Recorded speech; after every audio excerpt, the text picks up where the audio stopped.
It really is quite frightening that these same people in the CIA and the State Department and so on, the blob, are so implacably opposed to Donald Trump. And so he's already suffered 2 assassination attempts. I just don't know to what lengths they will go to ensure that he never takes power again, because he's a lot older and wiser than he was. We're all less naive than we were back in 2020, now that we've seen unfold at least a portion of this agenda and the dirty tricks that were played on Donald Trump to make sure he didn't win in 2020.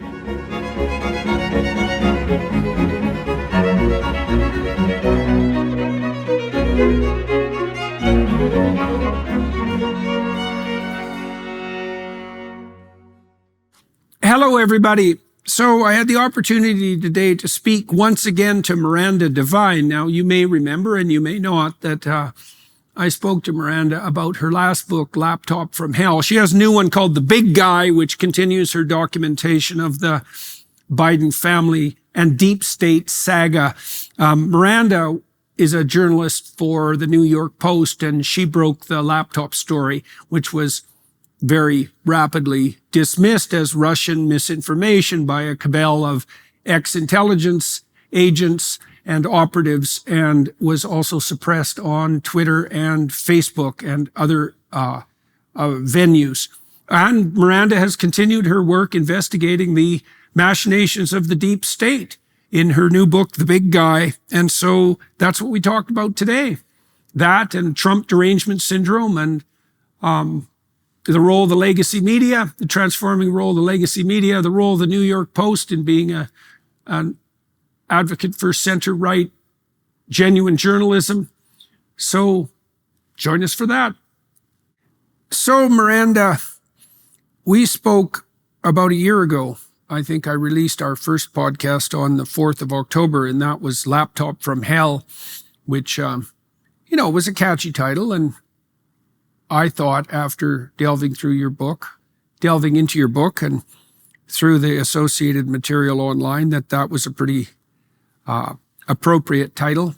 It tells an appalling story, all things considered, and one that hasn't produced nearly as much scandal as it should have, especially given the intelligence community's insistence, that infamous document of 51 signatories claiming that was Russian disinformation. I really thought that was the crookedest political move that I've seen in the American landscape in my entire lifetime. That was appalling. And now you have a new book, The Big Guy. And so I thought it'd be real interesting to have you walk us through that. The first thing I'd like to ask maybe is, obviously Biden has been sidelined, and we could talk about that in some detail because what the hell? And so viewers might be interested first in, well, why should we bother with this? Because he's now a bit player in a defunct drama. And so why don't you start with that, and then let's move into the book per se. Yeah, thanks, Jordan. Look, it's important because the very same people, that sort of unaccountable cabal of the intelligence community, the CIA, the FBI, the State Department, and so on, that have protected Joe Biden for so long and his family from the consequences of their greed, are the same people who are propping up Kamala Harris now. And you see that because there is an overlap between the signatories of that Dirty 51 letter that you just mentioned from the former intelligence officials falsely claiming that the laptop was a Russian disinformation operation. There's about 9 of them who also signed onto a letter claiming that Kamala Harris was the most capable and serious contender for commander-in-chief. So let's talk about some of the markers of success: money, fame, power. Fame in and of itself is not a bad marker for success. Not everyone who's famous is useful, and not everyone who isn't famous is useless. Why is there a small percentage of hyper-successful men who are willing to sacrifice everything in pursuit of that success? It's like if you intervene at the right time, you don't need to use power. Success is not a place you get to and stay. It also integrates the idea of the journey and the idea of the destination.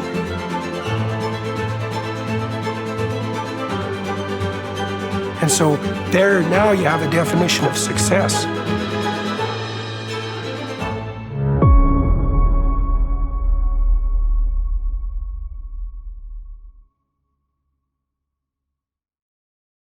Okay, so what do you make of this, and why should we inform ourselves about the extent of the Biden family's misdoing? Like, once he's out of office, his family is off the national and international stage. We're going to turn our attention either to a Harris presidency, God preserve us, or to a Trump presidency, which will be devastatingly interesting. Let's put it that way. So tell us about those signatories, those additional 9. Tell us what you make of the shadowy figures, so to speak. It always sounds like a right-wing conspiracy, doesn't it, that surround the Biden presidency and that would be influential with regards to a Harris presidency. Tell us what you make of that and what you've discovered. Well, the biggest story, I think, just like in Watergate, is the story of the cover-up and who's behind it. And I think the best way of seeing who they are and what their agenda is to look at the comparative presidencies, and particularly in foreign policy, of Joe Biden and Donald Trump and even Barack Obama.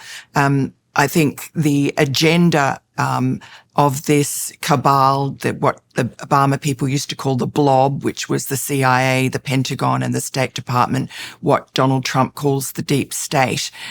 These people view Donald Trump as an existential threat, not to America or democracy, as we're always told, but to them and their power and control over the presidency, which they have enjoyed for a long time.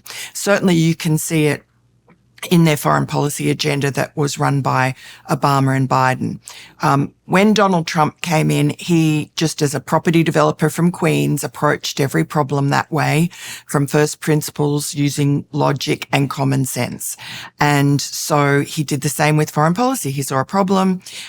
What's the most effective and efficient way of dealing with it? And for example, when he first arrived in the White House, he had a meeting with Barack Obama, who told him the biggest problem facing the United States is North Korea, because they keep on setting off these sort of nuclear tests.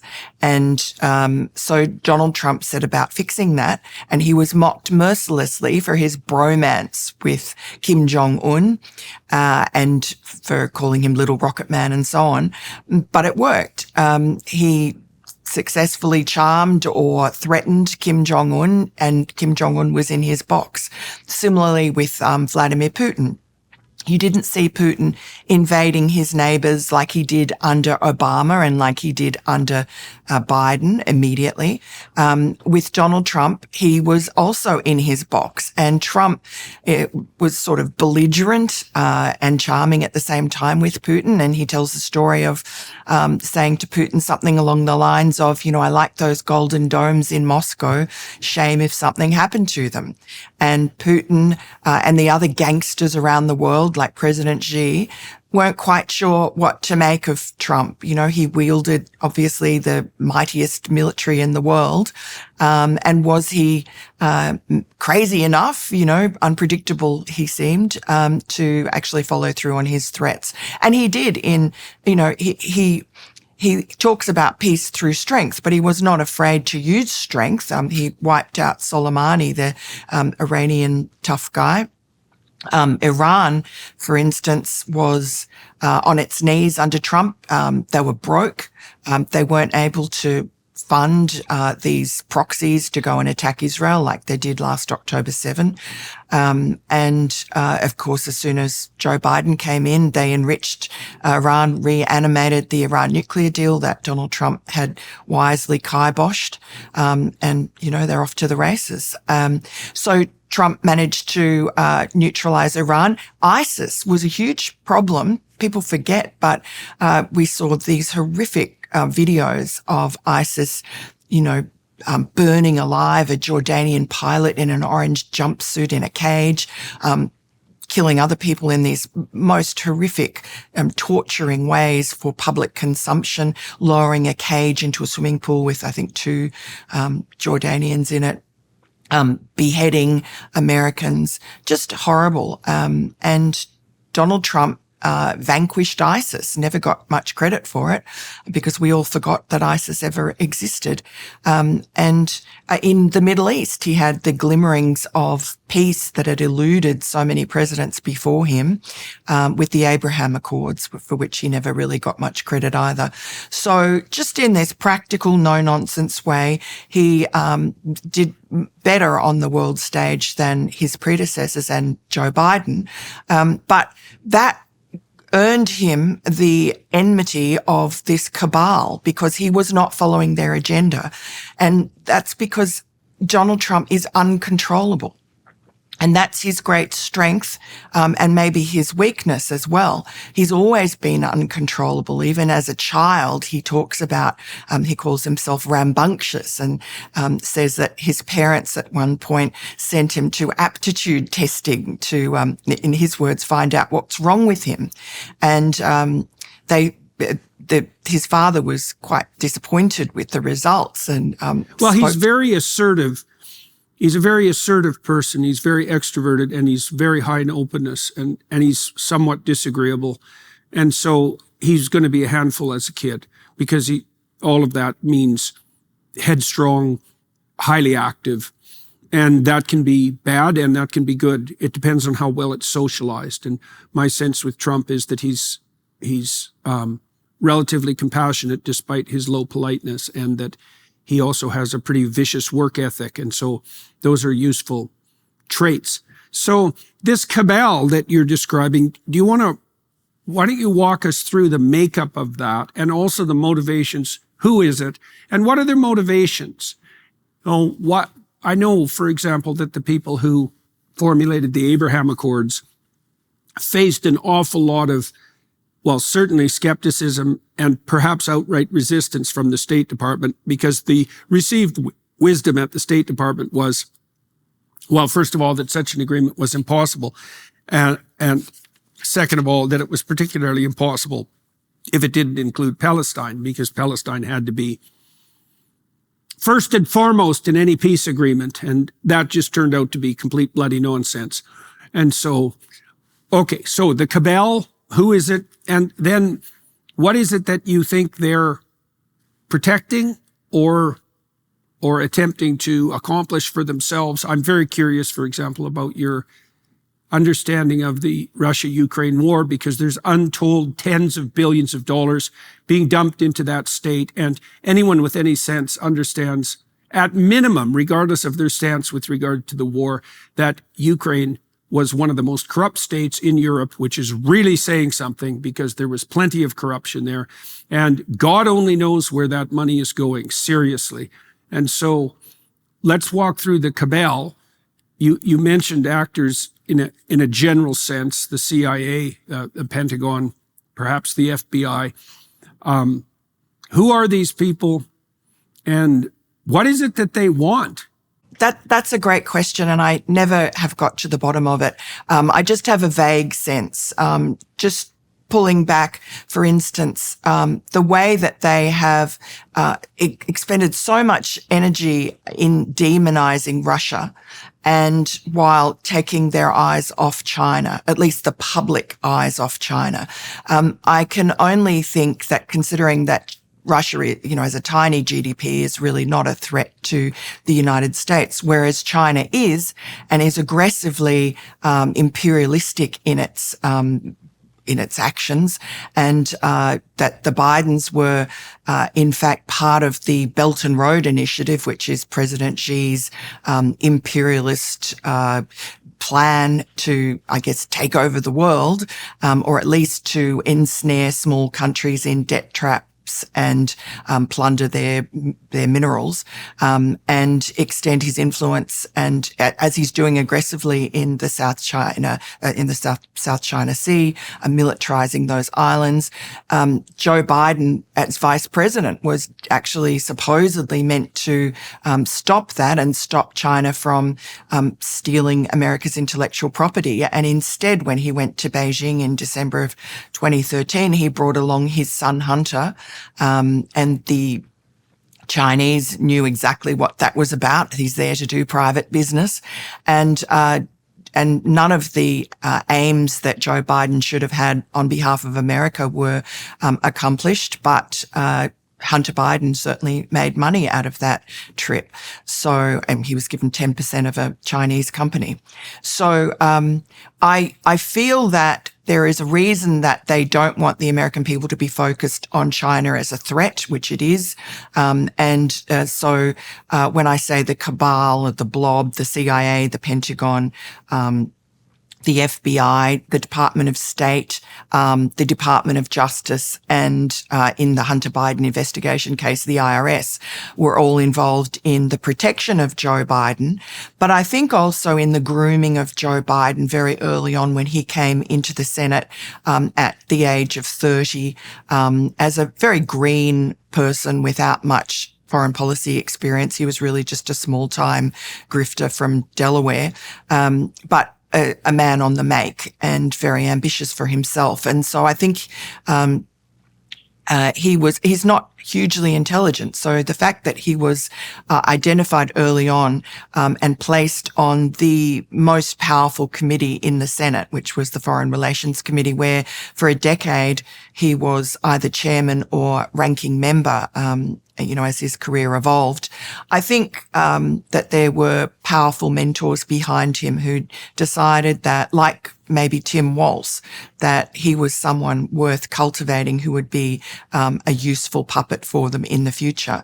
And like Tim Walz, that very young Senator Biden went to China. He was wined and dined there on the equivalent of Martha's Vineyard by the leading lights of the CCP, and came back just full of admiration and waxing lyrical about how wonderful China was, just as Tim Walz did, and to such an extent that the Weekly Standard thought that he was so foolish that they wrote a cover story about him, mocking him for being sort of the Manchurian candidate.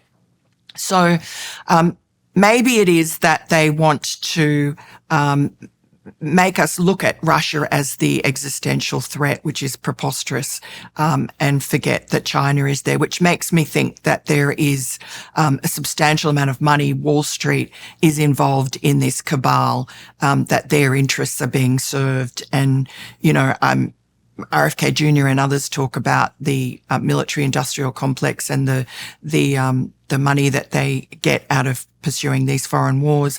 When it comes to Russia and Ukraine, the people that were protecting Joe Biden in this, the blob, they turned a blind eye to his corruption. He was, as vice president, flying into Kiev regularly and lecturing the Ukrainians on the evils of corruption.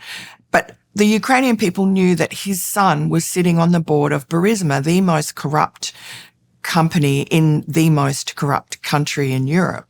And so his words obviously were hollow.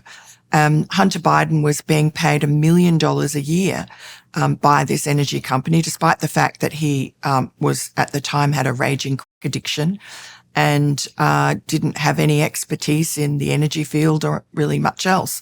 So, that it seems that the quid pro quo for Joe to do the bidding of the blob, and he was very much a warmonger throughout his history in the Senate on the Foreign Relations Committee. He was wanting to bomb Yugoslavia. He was always about enlarging NATO, having particularly Georgia and Ukraine join NATO, which was a deep provocation to the Russians. And, Vladimir Putin has been very explicit about the way Russia views that NATO enlargement as being a provocation to war. So Joe Biden was happy to go along with all these things. And I feel like the quid pro quo for him and his family was that they were allowed to get a little backsheesh along the way. We have a big election coming up, and there's a lot at stake. But here's something to consider. Regardless of who's sitting in the White House or in Congress, the fuse on the economy has already been lit. 4 years of a conservative presidency won't be enough to turn the tide on our $35 trillion in national debt. And if the left wins, well, it's like throwing gas on a dumpster fire. Now, you don't have much control over the election's outcome, but you can protect your savings by diversifying now into gold with help from my friends at Birch Gold. That's right. For millennia, gold has stood firm in the face of greedy governments, economic upheavals, and it can protect you now. Birch Gold will help you convert an IRA or 401k into an IRA in physical gold. And the best news is it doesn't cost you a penny out of pocket. Think about this. In the past 4 years, the buying power of the US dollar has declined, while the price of gold has increased 40%. Coincidence? I think not. Here's what you need to do. Text Jordan to 989898 to get your free info kit on gold, then diversify. As the exclusive gold partner of the Daily Wire for the past 8 years, you can trust Birch Gold. Don't let economic uncertainty threaten your financial future. Take action now with Birch Gold. Text Jordan to the number 989898 for your free info kit today. That's Jordan to the number 989898 today. So do you have any sense of the extent of the Biden family wealth holdings? I mean, if I don't remember if I gathered this information from your book on the laptop, but perhaps I did. My understanding is that the Bidens have surrounded themselves with a very complex network of shell companies, and that much money from foreign business dealings has been shunted through those companies, and that involves extended members of the Biden family, most particularly, I guess this all centers at least to some degree on Hunter. And so what have you found out about the extent of the Biden family foreign holdings? And then I guess I'm also curious as to what either implicit or explicit laws have been violated in consequence of this additional financial activity. I mean, it was strange to me, of course, going through Laptop from Hell, to understand that Hunter Biden had come along with his father on his foreign affairs voyages. I thought that was strange for two reasons. First reason being, Hunter was not exactly behaving in an admirable manner at that point with regards to his personal habits, let's say, and so that was unwise for someone in the position of Joe to brook, if his son hadn't cleaned up his act personally and was all, maybe he wasn't the appropriate companion for businesses or for trips that involved extraordinarily high stakes for the American people and the world. And then second, how in the world is it that business is being conducted at the same time? And so what's your sense of that? Let's talk about the holdings first. Like, what sort of amounts of money are we speaking about over what period of time? And then, what do you see as relevant with regards to the ethical and legal issues here? Well, I'll take my information from the Republican investigation in the House, the impeachment investigation of Joe Biden. And they had subpoena power. They had the suspicious activity reports from all the banks. So they did quite a good job of following the money trail during Joe's vice presidency. And they found around about $30 million. Not a huge amount of money for really having a president who's compromised, certainly in the eyes of China. So, there may be more, but they didn't find it. And for Joe Biden himself, there was really very little. They found 2 checks for $200,000, which were about 10% of a deal that Jim Biden had been involved with Hunter, a couple of deals. And so that was interesting because among the emails on the laptop is an email that talks about divvying up the equity in one particular Chinese deal, and they talk about 10% for the big guy, which was the nickname or the code name that Hunter Biden's business partners used for Joe Biden.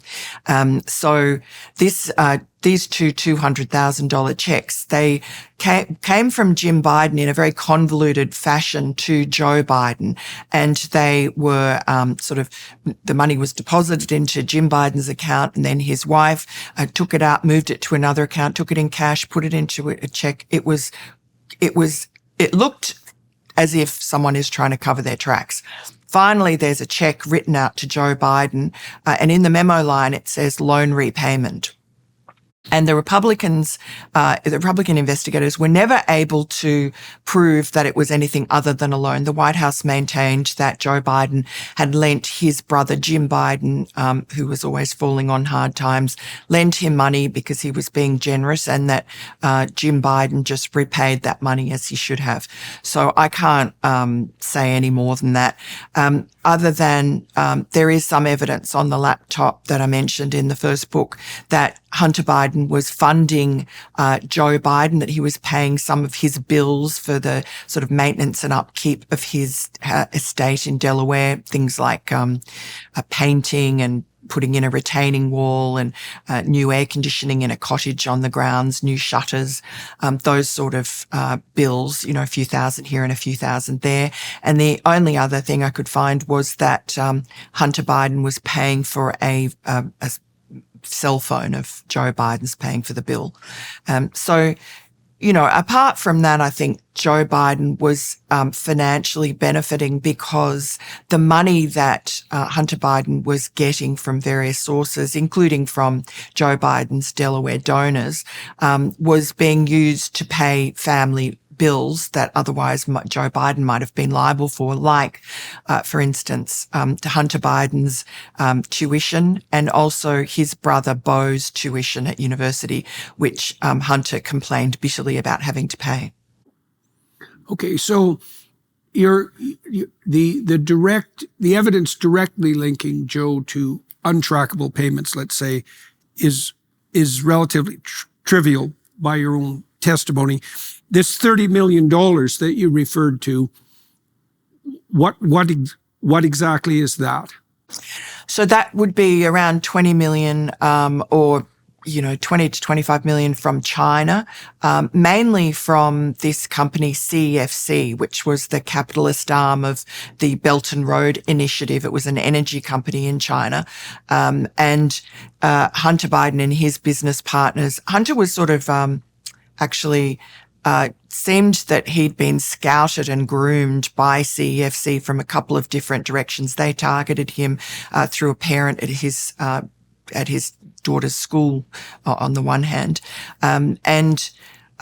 So he and his business partners in the last 2 years of Joe Biden's vice presidency were doing work for CEFC around the world, in sort of opening doors, because by that stage, the Belt and Road Initiative was a little on the nose, and the countries were reluctant to take China's money, because, they had seen how other countries had been sort of damaged and compromised by China. So having the Biden name, Joe Biden, the esteemed vice president, having his name attached in joint ventures with CEFC was very beneficial for them and allowed them to make inroads into countries where the Chinese alone might otherwise have had a problem. So now the payments, apart from actually, no, even the diamonds, the payments, including a diamond to Hunter Biden, were only paid after Joe Biden left the vice presidency. Okay, so where does the $30 million end up? So some of it has gone to various other family members. Jim Biden got some, Hallie Biden, Hunter Biden's lover, the widow of his brother Beau. Various other family members got it, but mostly it went up Hunter Biden's nose or down his throat with the crack pipe, the hookers, and so on. He really squandered that money. He had enormous alimony payments to his ex-wife as well. I guess it went to pay that. His very lavish lifestyle. He's always, lived high on the hog. He would have long benders at Chateau Marmont in LA. He just squandered the money. I think some of the money, there's a company called BHR that early in Joe Biden's vice presidency, that was the 10% stake that Hunter Biden got on that trip to Beijing with his father on Air Force Two in December of 2013. That may be worth several $1 million. We're not quite sure how much, but Hunter had to hand over ownership of that to Kevin Morris, the mysterious Hollywood attorney who Hunter's business partners call the Sugar Brother, who really funded Hunter Biden's lifestyle in the last few years from 2020, paid off a lot of the problems that Hunter had that would have damaged Joe Biden's campaign, like his ex-wife was not getting paid, like paying off the IRS. His ex-wife had liens on her property, and also she couldn't get a passport because of these IRS problems. So Kevin Morris managed to pay that off, and also funded the child support that Hunter had to pay to a woman in Arkansas who had his baby and had to file a paternity suit to prove through DNA that it was Hunter's son, and then had to sue him for child support. And that the ex-wife's problems and the baby mama's problems were both set to blow up in 2020 and the end of 2019 and damaged Joe Biden's campaign. So Kevin Morris comes in, the knight in shining armor and takes care of all these problems so they never become an issue for Joe Biden. And he continued to fund Hunter Biden until just recently, to the tune of, he's testified, Kevin Morris, about $6 million, and he calls it a loan to Hunter Biden. But I'm looking at it, it could be as much as $10 million. So the money is garnered through these backroom deals with foreign companies and then fundamentally squandered. Apart from this little BHR amount, we don't know how much it's worth, but now Kevin Morris owns BHR. So I suppose that's a down payment on all the money that he's given or loaned to Hunter. But the other interesting thing about Kevin Morris is that when the IRS investigators looking into Hunter Biden's business dealings wanted to interview Kevin Morris, and also there was an FBI investigation into whether the money that Kevin had given to Hunter was sort of in violation of federal election laws, because it was a donation in kind potentially to Joe Biden's campaign. Whenever they tried to look into Kevin Morris, the prosecutors told them no. And finally, the IRS investigators were told by their prosecution team that the CIA had intervened, had summoned the prosecutors to Langley, CIA headquarters, and told them that Kevin Morris was off limits as a witness, that they couldn't interview him. And what were the grounds for that? Do you have any idea? No idea. It's very odd, but the only thing is that the CIA is always a shadowy presence in this Biden tale of corruption. Wherever Hunter Biden falls into peril, this sort of invisible hand reaches in to save him. A couple of his business partners were approached to work for the CIA. Devon Archer tells me this, to work for the CIA. I guess makes sense. They were traveling around the world, liaising with people the CIA was interested in.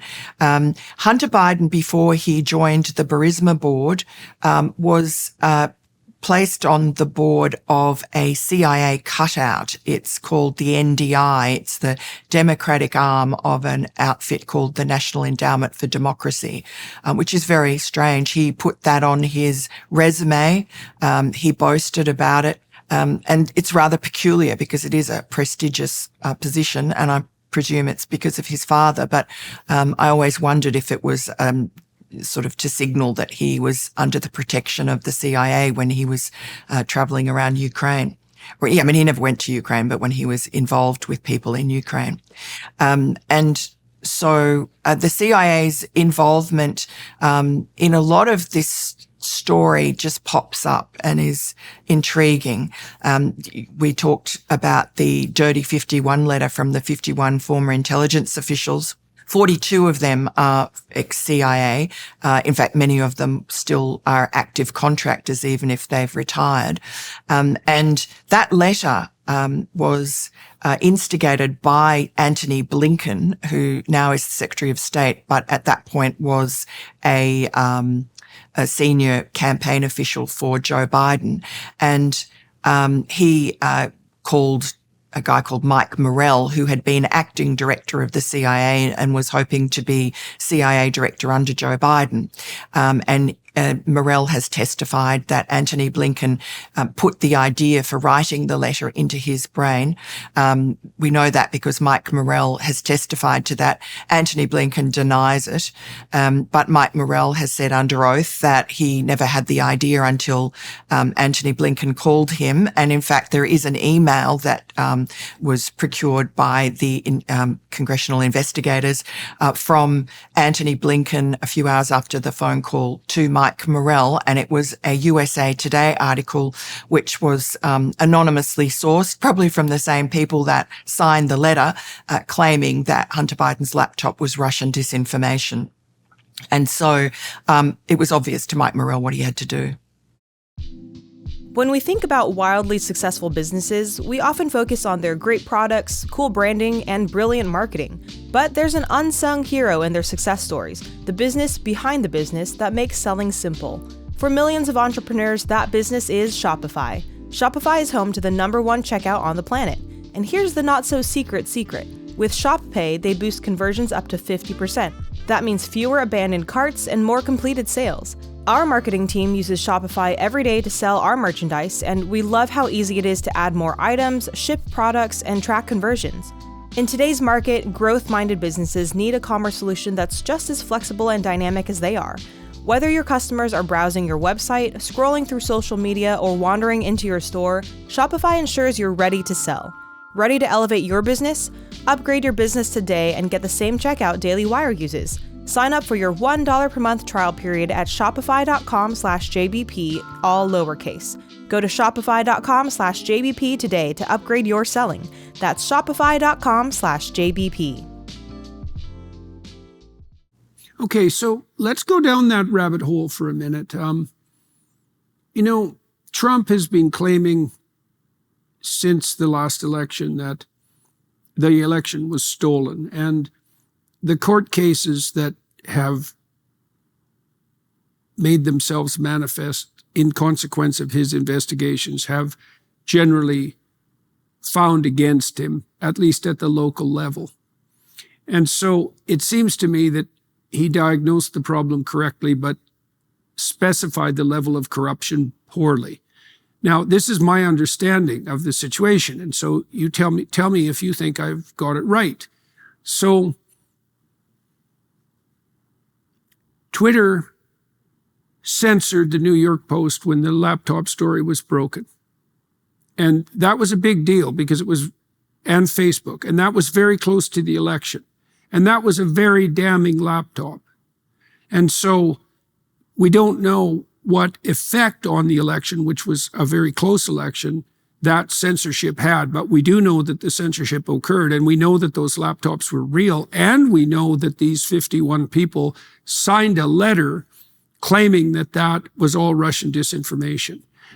And that word, by the way, that's a word I hate, disinformation and misinformation. I think that those words, anybody who uses those words to indicate the presence of untrustworthy information is immediately suspect in my eyes, because those are propagandistic weasel words of the highest possible order. Misinformation and disinformation. It's like, first of all, who the hell decides that? And that's really the fundamental issue here. But in any case, Russian disinformation. Okay, that was an outright lie.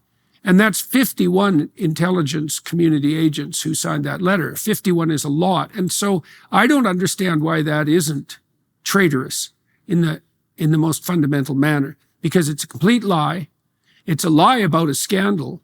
It's a lie that casts aspersions on a country that the West is now at war with. And as far as I'm concerned, tilted the election in a manner that can't be easily quantified. And so why did these 51 people do this? And what do you think Trump will and should do if he's elected with these people? Because what was it? Are they pleading ignorance? And why isn't this 50 times the scandal that it has been? This makes Watergate look like a backstory as far as I'm concerned. And am I overestimating the impact of this? Not do at I all. have the story No. right? You have the story right, but you don't quite have the full enormity of it, because that letter had to get cleared very quickly by a classification review board within the CIA. They saw how political the letter was, and they realized that it needed to go upstairs. So they sent it up to Gina Haspel, the CIA director at the time under Donald Trump, via her number 3, the chief operating officer who's testified to this. So Gina Haspel greenlit that letter and allowed it to be published.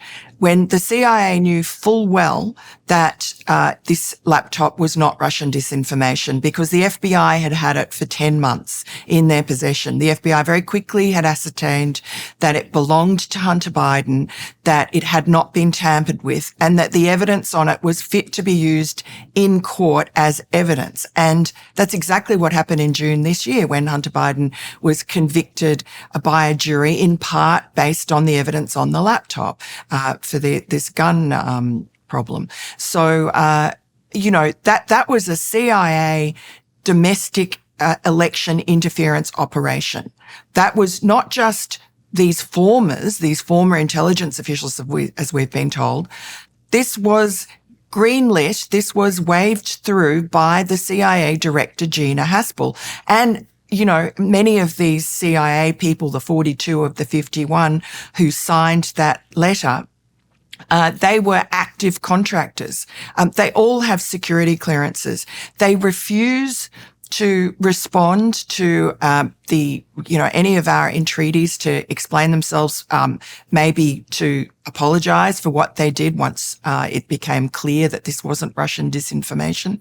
How about spend some time in jail? How about that instead of apologizing? I mean, I just can't wrap my head around this story. So it really confuses me, because, I have some people on the Democrat side that I communicate with some degree of regularity, and their response to Trump's allegations of election fixing during the last election was that while he tried his case in court in multiple jurisdictions, and all of the allegations were not supported by the judicial system. But then I look at it, Trump strikes me as one of those people who puts his finger on things at a kind of a low resolution level that's accurate. But the details are a bit murky. And so I think he went about his skepticism incorrectly. And it was also very striking to me during his debate with Harris that the laptop issue and the letter never reared their heads to any great degree. And he's never really used that as the primary evidence that the election was interfered with. But the election was interfered with because the laptop contained damning information, not least with regards to the timing of its release. It's like, what the hell was Hunter doing? Dropping off 3 laptops a week before his father announced his presidency. Like, psychologically, that's seriously suspect. Then the laptops turned out to be real, and they're pretty damn ugly. I mean, seriously, not only on the business corruption side, but on the personal corruption side. Hunter's a very distasteful person.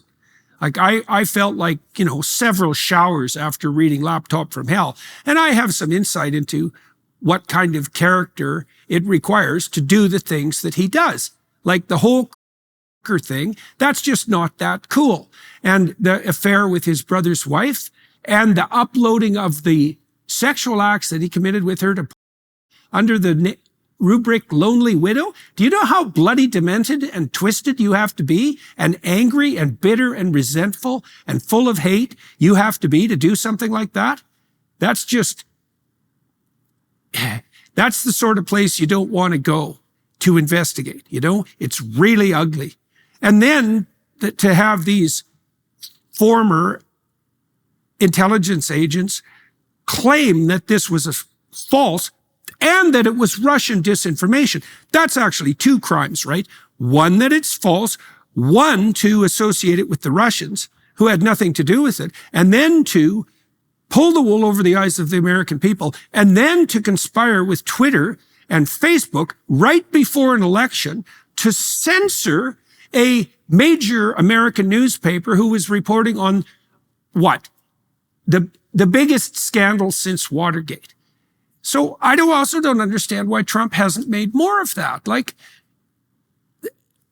that could have dominated the debate he had with Harris, for example. So what do you make of that? And you're also making a case now that it wasn't just former CIA agents, let's say, but active CIA agents, and that they all knew exactly what they were doing. They did. And, there were also, among the signatories, there were 5 former CIA directors or acting directors, people like John Brennan, who was involved in the original Russiagate hoax, which crippled the first few years of Donald Trump's presidency. Leon Panetta, who also signed the letter saying that Kamala Harris is, the most capable, much better than Donald Trump to be commander-in-chief. You talk about the censorship of the New York Post stories before the election. That was, we thought initially just Twitter and Facebook, but it was the FBI. The FBI had pre-bunked our story in meetings with the Facebook and Twitter executives in the weeks before the election. They warned them before our story came out to look out for a Russian hack and leak operation, likely in October and likely involving Hunter Biden. And how did they know? They had been spying on Rudy Giuliani, and so on his iCloud for a foreign agent registration violation investigation, which they never charged him over, so they obviously didn't find any evidence. Rudy Giuliani thinks that the FBI was actually spying on him to spy on Donald Trump. But unfortunately for them, Donald Trump doesn't text very much, and neither does Rudy for that matter, but they would have seen the email that came to Rudy Giuliani in August of 2020 from John Paul MacIsaac, who was the laptop repair shop owner. And it was a very detailed and forensic email going through, particularly on Ukraine and Burisma, but all the crimes and concerns for national security he had from what he'd seen on the laptop, and very cogent letter. And if the people who in the cabal who are taking care of Joe Biden, protecting him, if they'd seen that email, they would have been quite concerned about it, and they would have had eyes on Giuliani and known that this story would probably get to the media at some point before the election. So they put all their ducks in a row to make sure that when that story did come out inevitably, that they could immediately kibosh it, immediately squash it. And they did a very good job of that with just 3 weeks left to the election.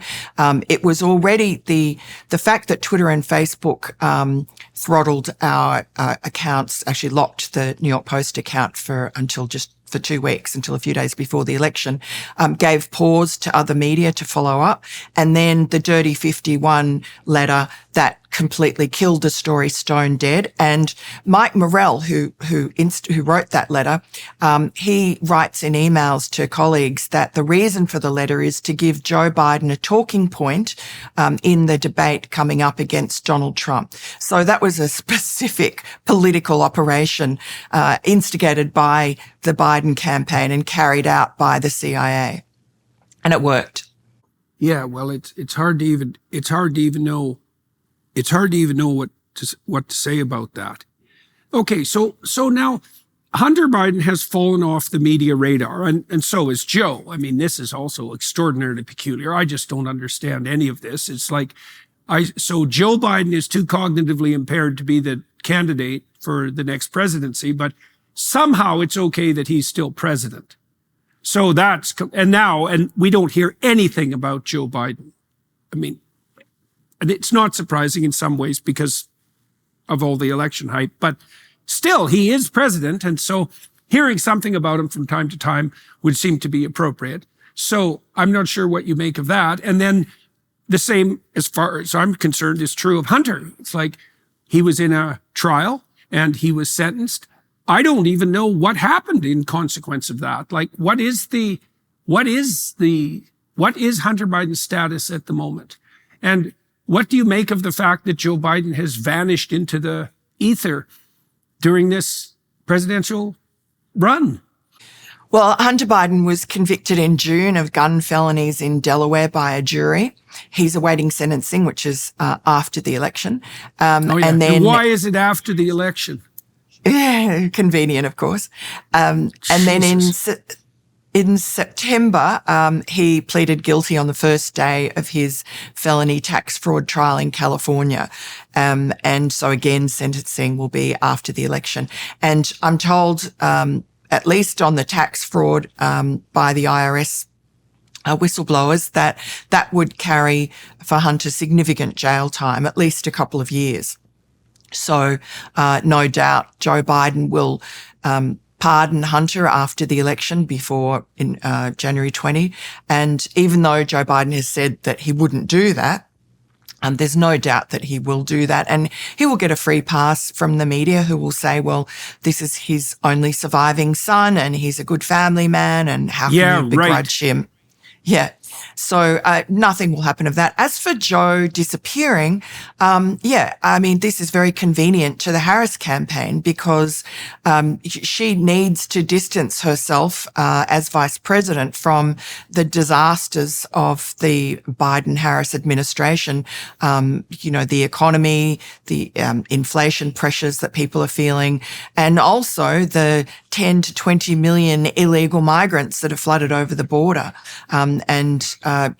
Among them, murderers, rapists, and terrorists. And the American people, in every corner of this country where these illegal migrants have been flown into by the administration to, pretend that there's no overcrowding issue at the border. Every town and city in this country is affected. And we saw that in the Springfield, Ohio dramas that Donald Trump quite cleverly brought to the fore when he talked about eating the cats and eating the dogs. Or eating the pets. So I think that the media, of course, is complicit with most of them with the Democrats. I call them the Democrats' handmaidens. So they will do whatever helps the Harris campaign, and that is just to disappear Joe Biden, who'd become so unpopular with the American people that there was no way that he would win the election, which I assume is really why they ousted him from re-election. He had no chance of winning, and Donald Trump was doing very well in the polls. And I think Donald Trump's actually regained the momentum he had against Joe Biden and has successfully tied Kamala Harris to the disasters of the Biden-Harris administration. But also she herself has been a really dud candidate. So she hasn't been able to rescue the situation. So that's, and the thing about Joe Biden is that he is still president. He's president until January 20 of next year.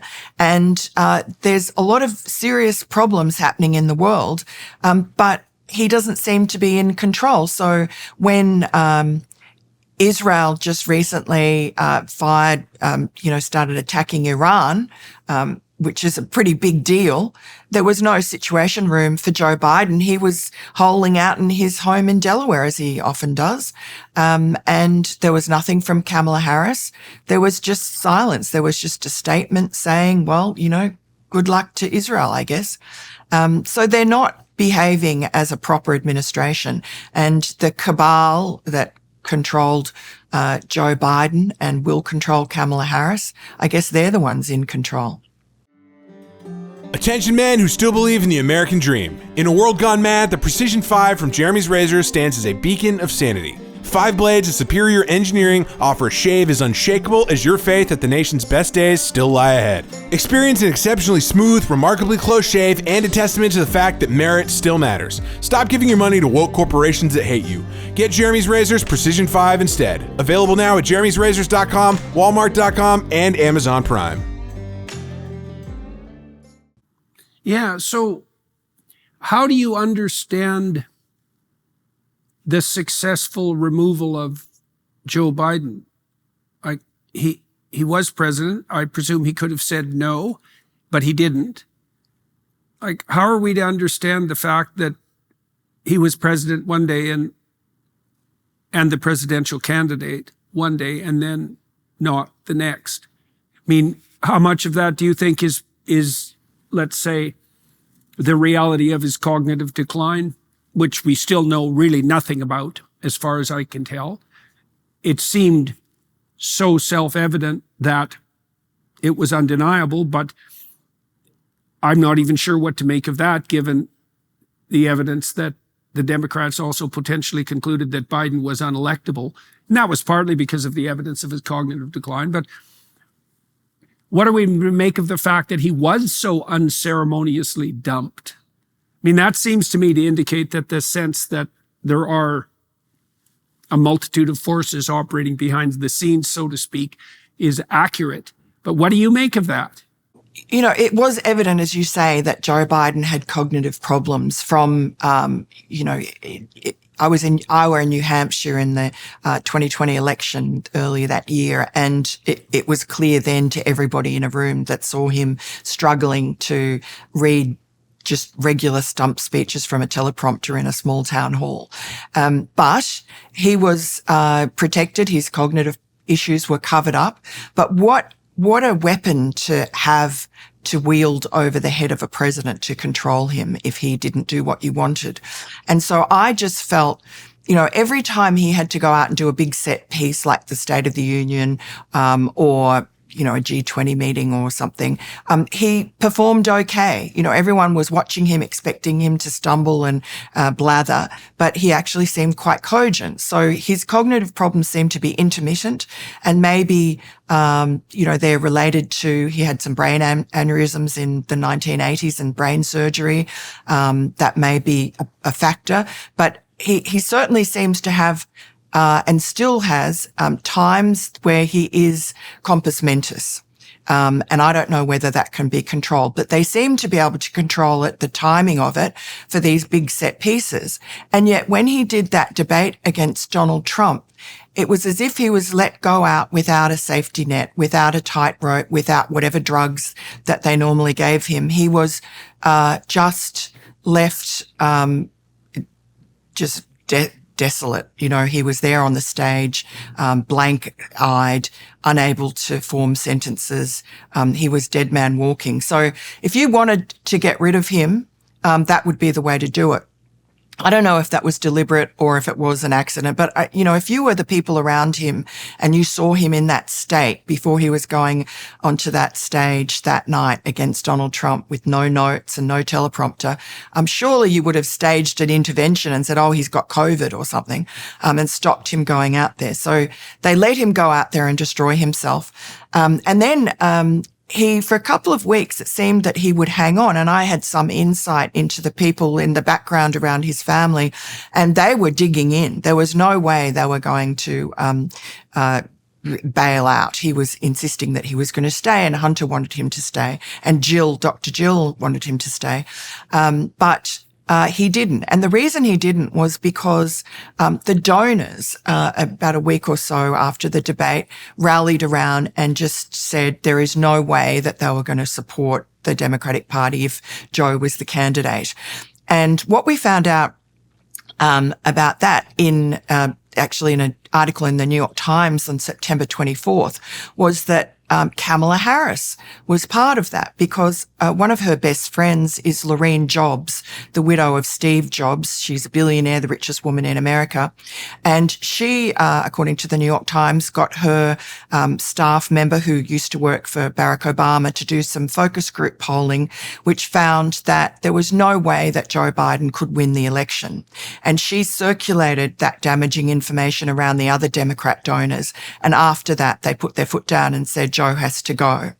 Now, I don't think Joe Biden knew that until that New York Times article came out, because straight after that article, he started bigfooting Kamala Harris and doing her damage. There were two particular incidents that were notable. One was that she had picked a fight with Ron DeSantis, the governor of Florida, over his hurricane preparation, saying that he'd ignored a phone call from her. He came back, so it was a big to-do. And suddenly Joe Biden pops up on camera and says, Ron DeSantis is a great guy. We have nothing but good relations. He's talked to me about the hurricane and, he's very competent and everything's fine. So that was really undermining Kamala Harris in a very obvious and embarrassing way in real time. And then there was another occasion around that time, which was Kamala Harris was on stage in Detroit. All the network cameras were on her. And suddenly Joe Biden strolls into the press room in the White House, where he has never been in his entire presidency, and decides to take a press conference. And he didn't really have much to say, other than that he and Kamala were locked at the hip. They were singing from the same song sheet. They were on the same page. And I guess he also wanted to make sure that Kamala she was just about to take credit for the ending of the impending longshoreman strike. So I guess he didn't want her to take credit for that. But I surmise from the timing of this that Joe Biden wasn't aware of Lorene Jobs' role in the donors pulling their support from him. And knowing that Kamala Harris regarded Lorene Jobs as family, she brought her into the White House when she was sworn in and as part of her family group. And I think probably Joe Biden figured out that Kamala had sneakily stabbed him in the back. And so he was paying her back in that way. And also telling her, don't you dare throw me under the bus. Don't you dare start distancing yourself from my achievements. There was some background reporting that he was very angry, and Dr. Jill Biden was very angry about a speech that Kamala had given in Pittsburgh about economics, and she hadn't once mentioned Bidenomics or paid tribute to Joe Biden. So she's unable to distance herself, and shortly after he bigfooted her like that in those two occasions, she made probably the biggest mistake of her campaign, which was she went on air and she was asked, what would you do differently from Joe Biden? And she said, nothing. I can't think of a single thing. Yeah, right. Which was an amazing, again, that just, my jaw's been open many times in the last multiple months. And that was certainly one of the events that caused that reaction. I mean, it stunned me at two levels. And the first was, while she had been striving to present herself as someone who had a new economic plan and to segregate herself from the Biden-Harris administration. And at minimum, you would have expected the Democrats to be cynical and competent enough to have prepared her to answer that question, even if she believed, even if she did believe that she would have done nothing different. She should have been wise enough to have something to say that was a little bit more detailed than that.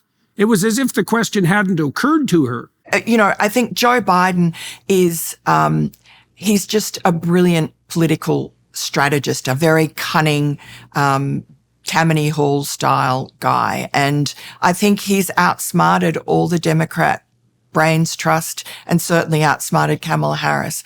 To him, sure, he would like the Democrats to win. He doesn't like Donald Trump.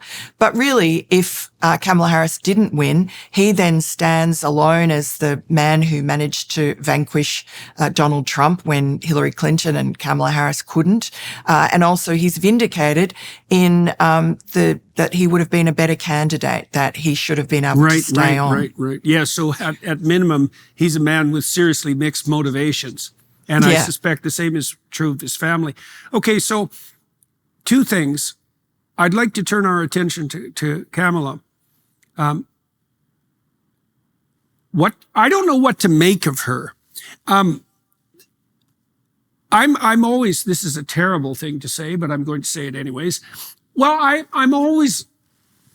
it's always a mystery to me to watch women who seek power. There are advantages to men in seeking power that aren't there for women. So, for example, power makes men very attractive to women, but power doesn't make women attractive to men. And that's a big difference. Like, if you looked at sociobiological differences between men and women, that's probably the biggest difference. The correlation between socioeconomic success and sexual success for men is 0.7, which is a walloping correlation. It is the biggest predictor of male success on the mating side by a huge margin. Nothing even comes close. The relationship for women is 0. And it might even be slightly negative because high status women are intimidating to men. And so what happens to high status women is their mating pool shrinks. It vastly expands for men and it shrinks for women. Now, people don't like biological views of human beings. That doesn't really affect me much. But one of the consequences for me psychologically speaking is I don't know what to make of women who are hell-bent on power. So Hillary Clinton's a good example. She was hell-bent on power for 50 years. That's a long time. That's obsessive. Now, perhaps she wanted to go down in history as the United States' first female president. And I can understand that as an ambition, I suppose, to some degree. But Kamala is a real mystery to me because it isn't obvious to me at all that she has any real interest in policy. She doesn't seem to me to have any interest in the administrative side of things, on the policy side. What the hell is up with her? What is she after as far as you're concerned? Now, maybe I'm asking you to speculate out of your bailiwick, but you're well informed. I'm curious about that. What do you think what drives her? Yeah, I don't know, other than I think that she had a very clever mother and father, PhDs, and she was not academically clever at all. So maybe she wants to prove, even though her mother is no longer with us, that she's worthy. She doesn't seem actually to me to be particularly interested in power. She's more interested in the accumulation of status, I think, through her career. And she's always So had that's celebrity, basically? Is it a celebrity play rather than a power play? Maybe celebrity. She seems a little shy to me, a little nervous. She doesn't really seem to enjoy any of these public outings that she does. She doesn't seem to enjoy the interviews. She is a mystery. I've talked to friends of hers who say that she's really not dumb, but she thinks you're dumb, which may be why she speaks in these sort of baby talk. That's appalling. Way. That's appalling. Yeah, she always sounds like she's lecturing to a room full of kindergarten children. Yeah. It's so appalling. And there's a terrible condescension that's associated with that. And people, even if she's not interested in power, if she presumes the idiocy of her audience, a contempt definitely, makes itself present with that. And you don't guide people well when you're contemptuous of them. This is something Trump is very distinct from Harris in that regard. And I think distinct from the Democrat elite per se, who are very supercilious when it comes to the working class, or even the middle class for that matter, especially if you think about class in terms of education. Trump is not dismissive of ordinary people, so-called ordinary people. He's actually extremely good at interacting with people in a spontaneous way. And I think he actually enjoys it. And I don't think it's an act, because I don't think you can fake that. It's not easy to fake that. People can see through that quite quickly. No, and people are also very sensitive, let's say, to slights that they might experience from people who are higher up on the power hierarchy than they are, right? So you have to step very lightly if there is that gap in status to not offend people. And Trump is very good at that. And Harris, well, when she's over-explaining something painfully to idiots, she's entirely on the opposite side of the spectrum with regards to how she treats the people that she's dealing with. So yeah, I don't understand her at all. And you notice how when she's doing the lecturing, she adopts this very haughty nasal tone, which is exactly that. It's, I'm Queen, Marie Antoinette sitting up here on my throne, looking down my nose at you little people. And I think that's why the Democrat elite and she all hate Donald Trump, because he sort of he eats McDonald's. I think he really is, his sensibility is with, the average American. And I agree. I don't think he's putting it on. He's fat, and he has these earthy tastes, and they, despise him, because how dare, one of the deplorables, the hobbits, how dare they enter into the sanctuary of elite power? Yeah, that's definitely what it looks like to me, and that's exactly it. I think that's part of the cause of Trump derangement syndrome. It's classist beyond belief, right? It's the absolute horror of the educated elite that someone as preposterous in taste and demeanor, so déclassé as Donald Trump could possibly presume to put himself forward as competent and useful.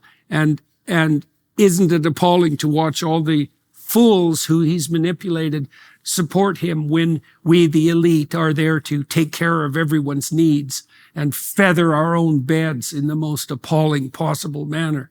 And unfortunately, because he's now surrounded himself with absolutely brilliant people like Elon Musk and J.D. Vance, RFK Jr., that confounds their theory of the case. Yeah, well, I just released a video last week talking about exactly that, because, Trump is a preposterous character in many ways. I mean, he kind of reminds me of Colonel Tom Parker. He's got this bigger than life, salesy element that's really quintessentially American. I mean, and I'm not saying that in any derogatory sense, because America is a powerhouse economically, and part of that is the salesman culture. And salesman culture isn't high class, right? It's not aristocratic. It's huckstery even. But hey, marketing and communication are necessary. Like, they're seriously necessary. I mean, maybe they're 85% of a successful business enterprise. So you better be good at it. And Trump is very good at it. And then, he scares people because he's got this kind of narcissistic element that goes along with that, extremely high extroversion, and also this kind of impolite viciousness that's part of his sense of humor, and even his capacity to bully to some degree. And so there is a narcissistic tilt in Trump, although his personality is very complex. And he was president for 4 years, and he didn't conduct himself on the international stage like a true narcissist would, because narcissists would be perfectly happy to sacrifice American servicemen, let's say, to their grandeur across time. But even more importantly, perhaps, real narcissists don't share the stage with people like Elon Musk. or J.D. Vance for that matter, or Tulsi Gabbard, or Kennedy, right? Because they're competitors for the public eye.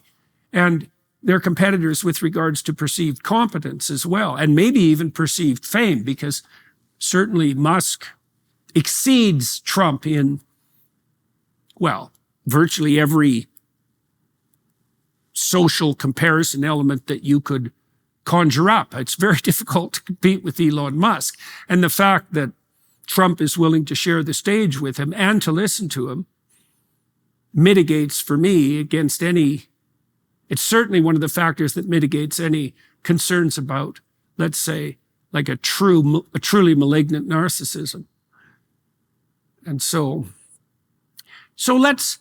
I think we should probably move over to the Daily Wire side. I know what I want to talk to you about there, I think. So for everybody who's watching and listening, I think I'd like to talk to you about how you and the New York Post, to some degree, managed to be something of a bastion of actual journalism in an absolute sea of sycophantic propaganda, and what exactly that's been like. So for everybody watching on the Daily Wire side, you want to, or who's planning to, you have to remember that it was Miranda and the New York Post people who broke the Hunter laptop story and suffered the consequences thereof, and who have been diligently attempting something approximating genuine journalism.